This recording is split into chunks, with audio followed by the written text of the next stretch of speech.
It was a field, big field, and we were very close to the border patrol guys. It was the final leg of a journey that began in Africa many months ago. Abdikader Omar and Guled Omar were dropped off on the highway 1 mile from the U.S. border. They started walking north through these fields. It was the Canada Day long weekend. Looks like very close, but when you're walking at the same time, you're trying to hide yourself from No one can see. from the immigration or the police. So you have to go slowly down. I was having a lot of fear. The two men walked for nearly 2 hours. But after some 100 meters, it was the happiest moment that at the end of the day, I'm in Canada and I'm relaxed. I don't have nothing to worry. They called 911 and were picked up by the RCMP, who took them to the port of entry at Emerson. First thing I did was to call my mom, and I told Mom, I'm in my destination, and she said, thanks God, I relieve and God accept my prayers. So I'm very happy to be in Canada, and finally my dream came true. CBC News first met Abdikader and Guled in February in Mexico City. Escaping death threats in Somalia and a refugee camp in Kenya, their goal was to reach Canada. To do that, they chose one of the few migration routes still open to those fleeing Africa, a well-trodden but dangerous journey through Central America. Having dealt with cartels and coyotes, they were now stuck in Mexico with U.S. President Donald Trump the only obstacle between them and Canada. For me, USA is not an option.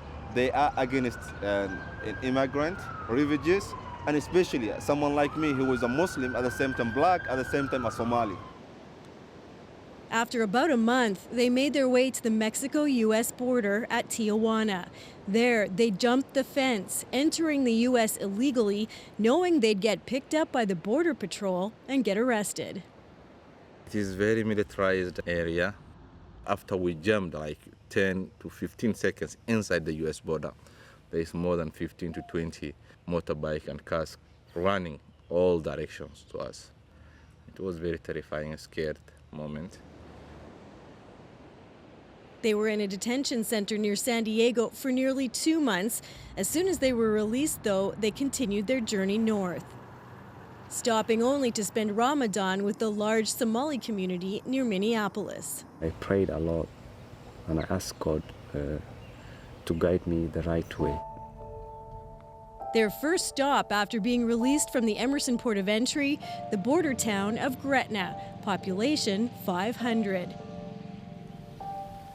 It's a quiet, predominantly Mennonite community. The town didn't get much notice when the Manitoba government opened a refugee reception center in this empty seniors' home. Some still have concerns about the newcomers. How to receive them has caused a rift. But within hours of Abdikader and Guled's arrival, this was their reception. A friendly soccer game organized by local teenagers to welcome them. How was the game, Robin? It was so good. Yeah. I won. I scored 1 million goals. Really? The first day I felt like nobody cares about if I'm from Somalia or from wherever, or who is my race or what is my religion. They care about I'm a human person. I'm a human being, and they respect that. There's community here. It's something they desperately want for their loved ones back home. But the board were very nice. They come all different parts. Yeah. It's why they yearn to bring their families to Canada. Oh yeah, very good. Most things that brings me here was my mom. To bring her here and to change her life.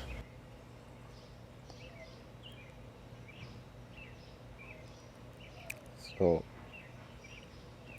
every time I just think about her, and sometimes I just say in my mind, and maybe your mom will die before you do for her something that makes her happy, and I just can't wait to do that thing for her.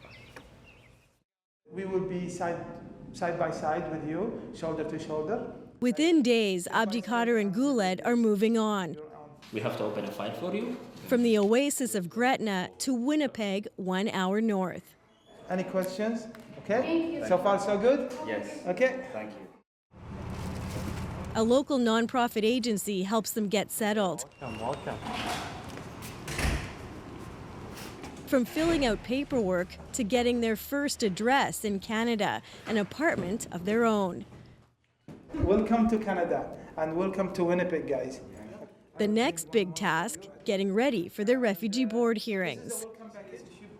Those are supposed to happen within 2 to 3 months, but many are being delayed. There's a backlog in security checks and a shortage of board members to hear all the cases. At the end, there's still no guarantee they'll be able to stay. Considering all they've been through, all they've survived, they're just thrilled Canada will give them a chance to prove that they deserve to stay. For these two men, it's not the end of their journey together, it's a new beginning. He's a great friend. He will be a great friend to me forever. We will be together forever, actually. Karen Pauls, CBC News, Winnipeg.